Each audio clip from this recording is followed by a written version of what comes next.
ગરમીને લઈને મોટા સમાચાર. ગુજરાતમાં કાળઝાળ ગરમીનો પ્રકોપ છે. હવામાન વિભાગ દ્વારા રાજ્યમાં યલો એલર્ટ જાહેર કરવામાં આવ્યું છે.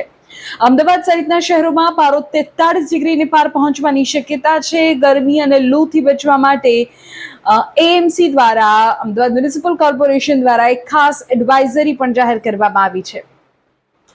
ગુજરાતમાં હવે ઉનાળો આકરો બની રહ્યો છે. હવામાન વિભાગે રાજ્યના અનેક વિસ્તારોમાં ગરમીને લઈને યલો એલર્ટ જાહેર કર્યું છે. ખાસ કરીને 23મી એપ્રિલથી 29મી એપ્રિલ સુધી રાજ્યમાં સૂર્યદેવનો પ્રકોપ જોવા મળશે. 23 થી 29 એપ્રિલ આ જે 5-6 દિવસ છે એ સાચવી લેજો. 41 થી 43 ડિગ્રી સુધી તાપમાન પહોંચે તેવી પૂરેપૂરી શક્યતા છે.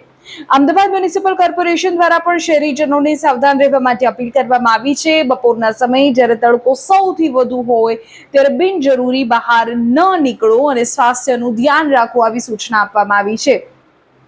આ સિવાય પણ ગરમી અને લૂથી બચવા માટે તંત્ર દ્વારા કેટલીક મહત્વની તકેદારી રાખવા જણાવાયું છે.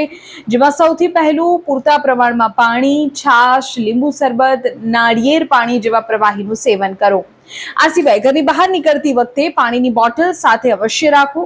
શરીર ઢંકાય તેવા સુતરાઉ રંગના કપડાં પહેરવા, આછા રંગના કપડાં પહેરવા, તીખો, વધુ પ્રોટીનયુક્ત અને વાસી ખોરાક બિલકુલ ન ખાઓ.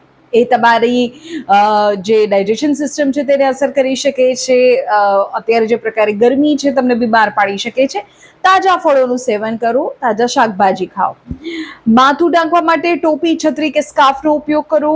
નાના બાળકો, વૃદ્ધો અને ગર્ભવતી મહિલાઓએ ખાસ કાળજી રાખવી. ખૂબ આકરો ઉનાળો છે. 23 થી 29 આ 5-6 દિવસ તો ખૂબ ગરમી પડવાની છે, એટલે બહાર ન નીકળશો.